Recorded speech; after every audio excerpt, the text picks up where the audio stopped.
And our final speaker is Dr. Rajiv Kumar. He would address us on impact of Indian economy from the COVID-19 pandemic and other inhibitors to growth and options for India. He would also discuss India's growth option towards a 5 trillion economy. Dr. Rajiv Kumar is a PhD in economics from Lucknow University and a DPhil from Oxford University, UK. Prior to his current appointment as Vice Chairman of Niti Aayog, he was the founder director of Pehle India Foundation, Delhi, and Chancellor of the Gokhale Institute of Economics and Politics, Pune. His other notable appointments include Senior Fellow, Center of Policy Research, Delhi, Secretary General, Federation of Indian Chambers of Commerce and Industry, Director and Chief Executive, Indian Council for Research on International Economic Relations, Chief Economist, Confederation of Indian Industries, Principal Economist, Asian Development Bank, Manila, and Economic Advisor, Department of Economic Affairs, Ministry of Finance. Dr. Rajiv Kumar has published over a dozen books. Modi and His Challenges, written in 2016, is his latest publication. May I request Dr. Rajiv Kumar to kindly deliver his address. Thank you very much, General Chaturvedi. All the distinguished panelists and guests, it's indeed a real pleasure and privilege to be addressing this august audience. And I, as a Lucknowi, I must compliment Strive for having established itself in Lucknow. And I therefore must wish them the very best of luck. I have spent my childhood, student days roaming around on the bicycle in the cantonment area, and I can therefore really identify and wish you all the very best. I think Lucknow can contribute much more and will contribute much more to the economic, to the national interest and the national cause, and I look forward to that very much. Ladies and gentlemen, I would like to share with you some slides because I think, fortunately for me, and unlike General Vikram Singh, my talk has not been preempted so far. So I'll stick to my written script, and allow me to just share the screen with you for these slides.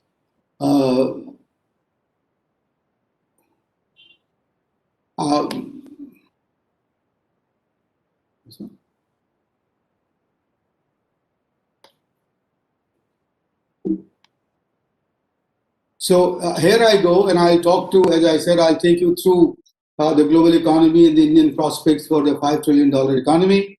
Let me say that the pandemic has, of course, been a huge challenge, and the challenge has been to balance health versus livelihoods. It has been a very difficult balance to achieve, but I hope you will all agree that the government, led by the Honorable Prime Minister, has done a very good job, a wonderful job in achieving this balance, and therefore now we see the beginning of the recovery that we are in the moment going through. There was, as a result of the very strict lockdown that we had to begin with, a very deep contraction in the first quarter of this fiscal year, 23%, and then we've had a subsequent recovery in the second quarter. We saw a recovery better than most people anticipated, as a result of which most agencies have now revised the growth prospects, the GDP growth for fiscal year 2021, and the advanced estimates have just come out, have shown that the economy will, since 1952, for the first time, experience a severe contraction of 7%, 7.5%, and that's something which we will have to carefully work at, because unlike a lot of conversation that has happened, unlike our northern neighbor, which has come out of the pandemic with a positive growth, we would actually have 2021 as a bit of a lost year, not even just a lost year, but we would have received a setback going forward. So therefore, our future prospect that we need to look at very carefully would depend, of course, on what the global conditions will be, what is the nature of our own recovery, the policy measures that we've taken during the pandemic, following the Prime Minister's dictum of converting the crisis into an opportunity. And we have seen a whole flooding and spate of reforms that have been undertaken during these past 9 months in that line of converting the crisis into an opportunity. And these reforms, I submit to you, friends, that will lay the foundation for a more rapid and sustained economic recovery as we go out of as we come out into the next fiscal year, starting April 2021.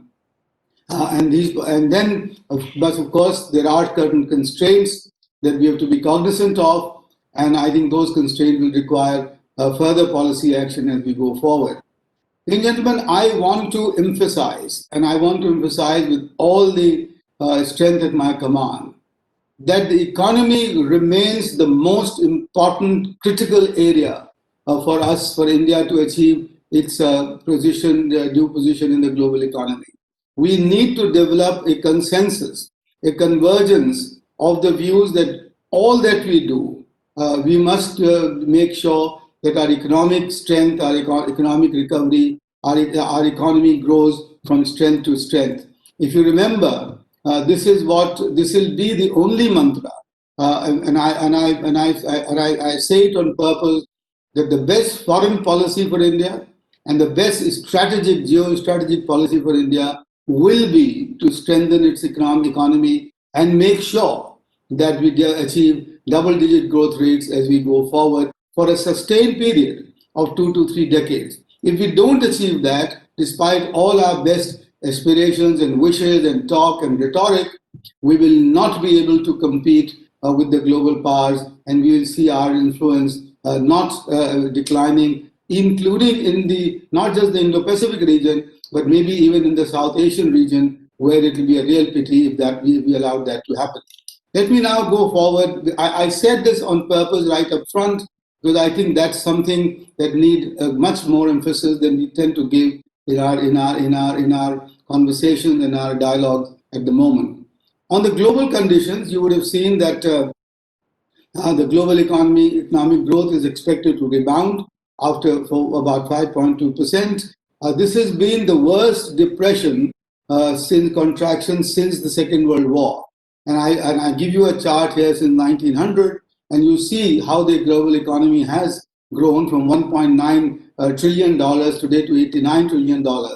But the recession that we saw was the contraction in 2020-21 of 4.4% has been the worst since 1944. And this is still going to be an uncertain situation because the global trade, which has been decelerating, unfortunately, for the past several years, is expected to decline by 7% in 2020, and it's whether it will pick up or not is not yet sure, not yet certain, and India will therefore have to strive much harder to take advantage of a rather tough, uncertain, and maybe a shrinking global economic situation in the coming year or in the coming couple of years, in a few years.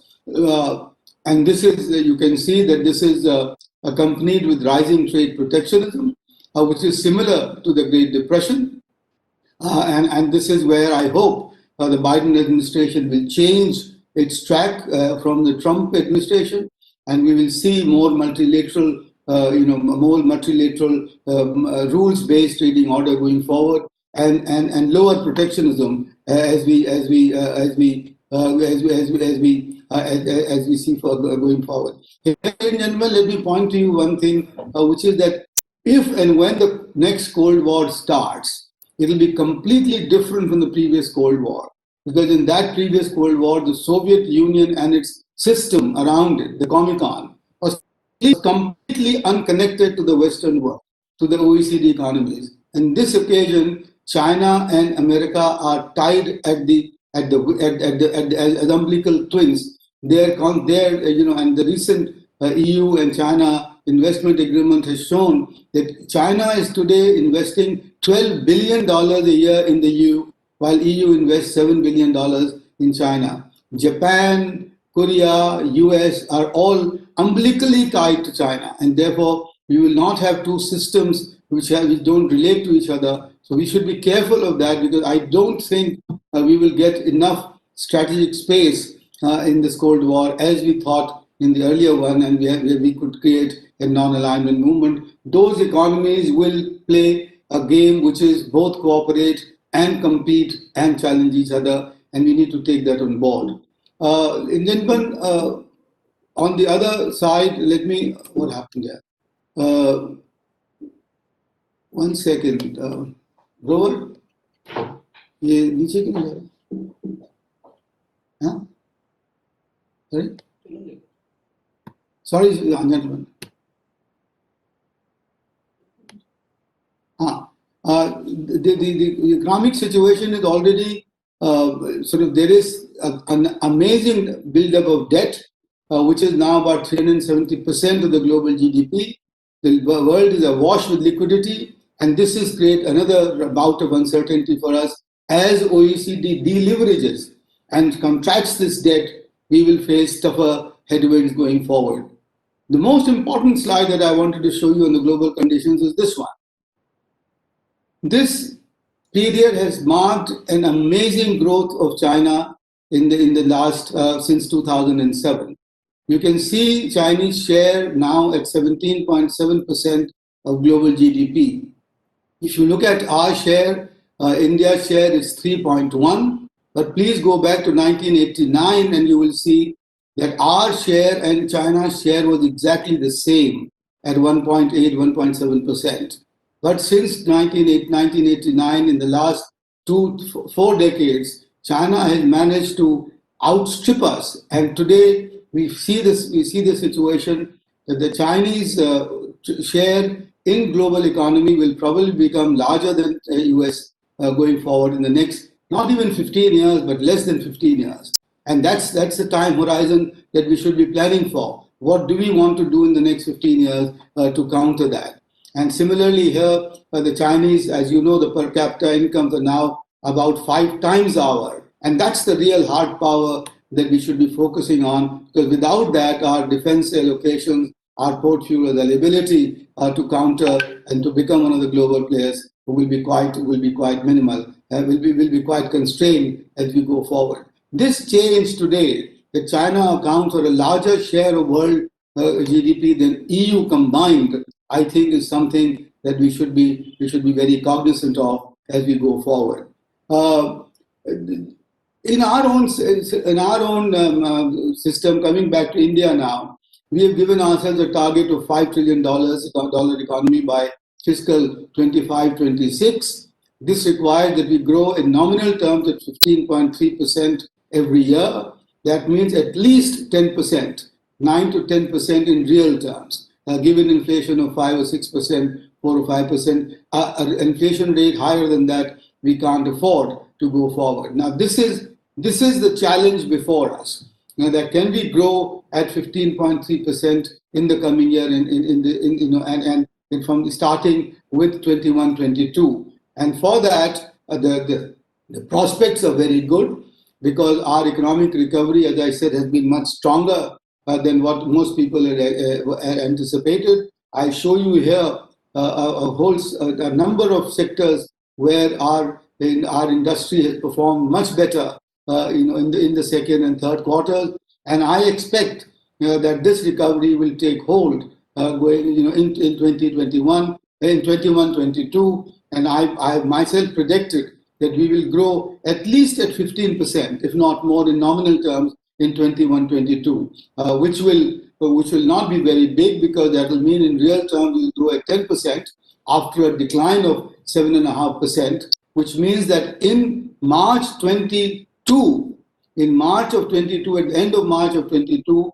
our GDP level will be just equal to or slightly higher than the GDP level in March 2020. So that we would have lost a whole year, and we need to therefore work much harder to make up for that and sustain that GDP growth rate of 10% going forward. But the prospects are good.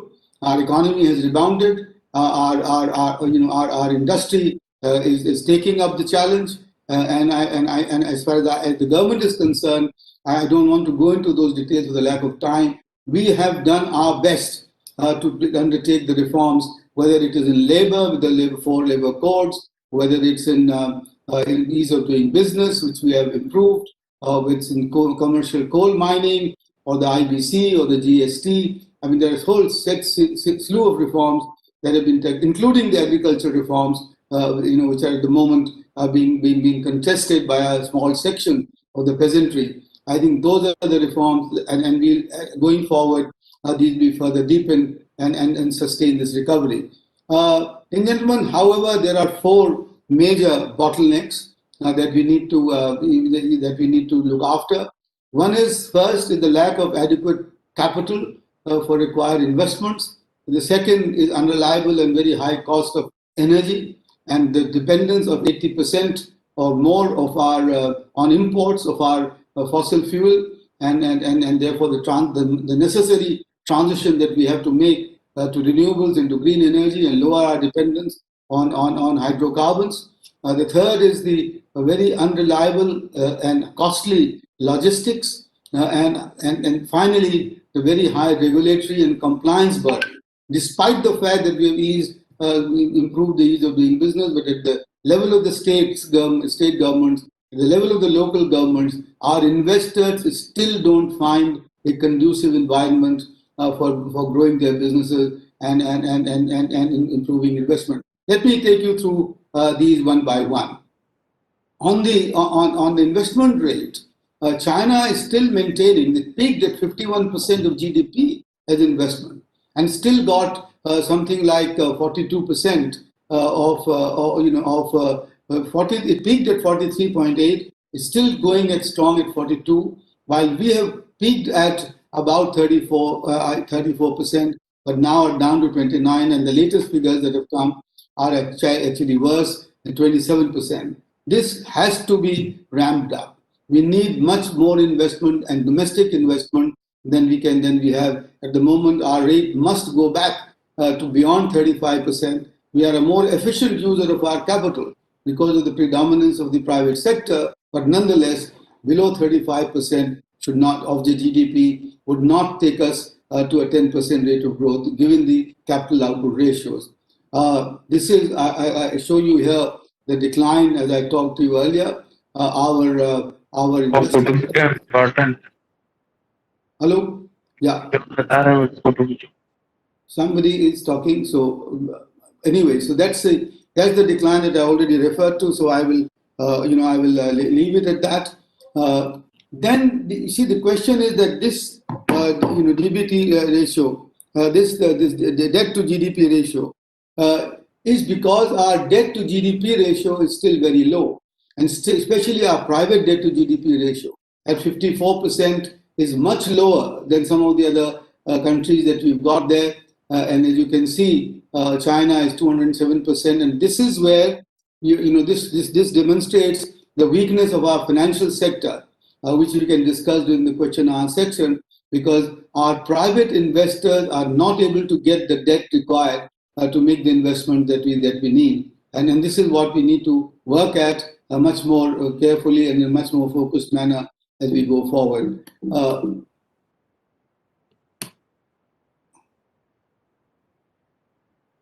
And this is again, the global debt, as I said to you, is rising.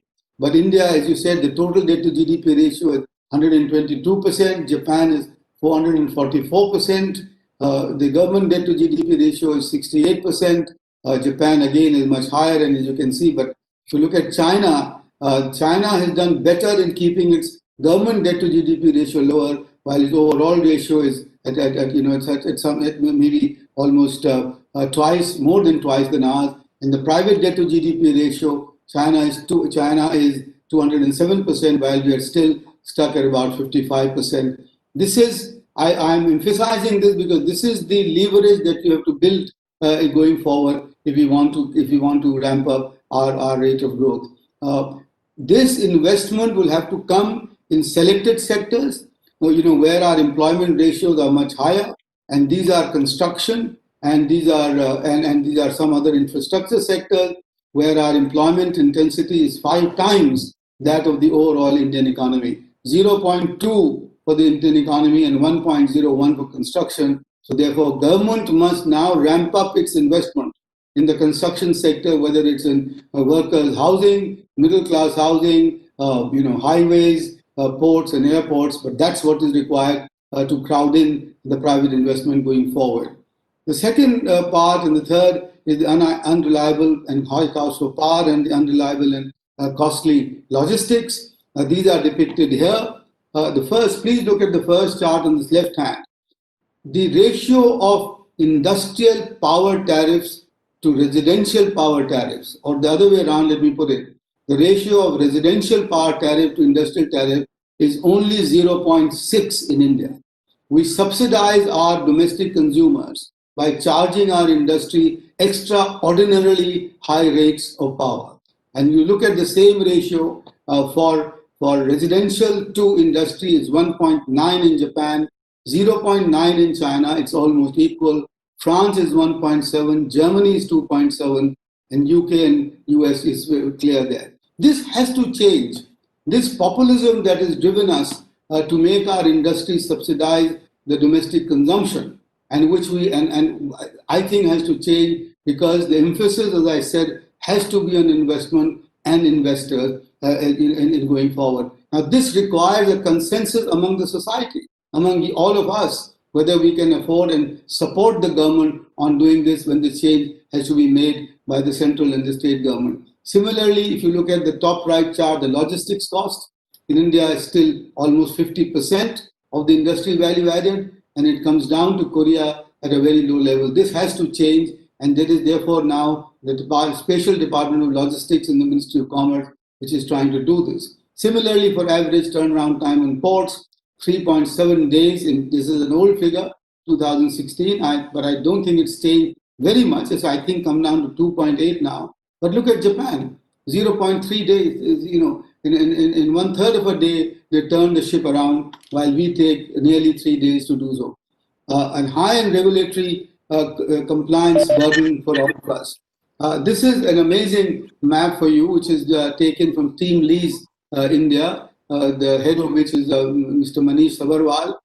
Look at what the kind of regulatory and compliance burden that we've got on our investors.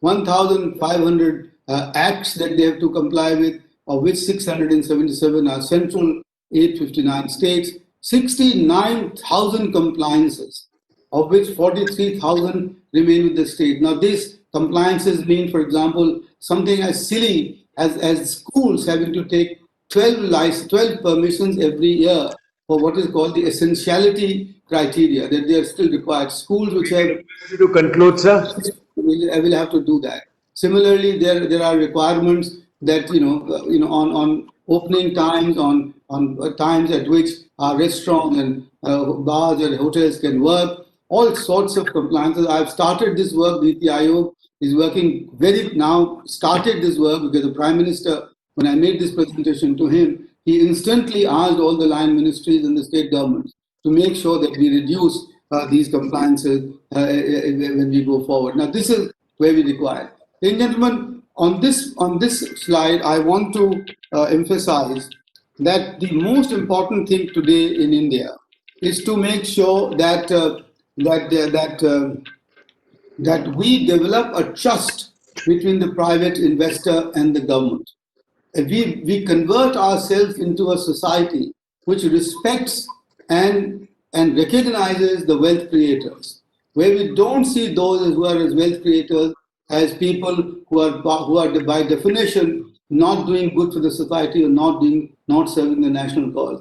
I'm saying something very simple, very basic, but I want to end by the fact that ours is not a society today, where the wealth creator with the employment generator is considered to be as good a part of the elite, as good a part of our establishment as the rest are. I think this has to change, and the most critical part of that is the trust between the government and the investor has to be created, so the investor can actually expect predictability, transparency, and a helping hand by the government as we go forward. Thank you very much for listening to me, and I'll be open for questions and answers as we go forward. Thank you very much. Bye.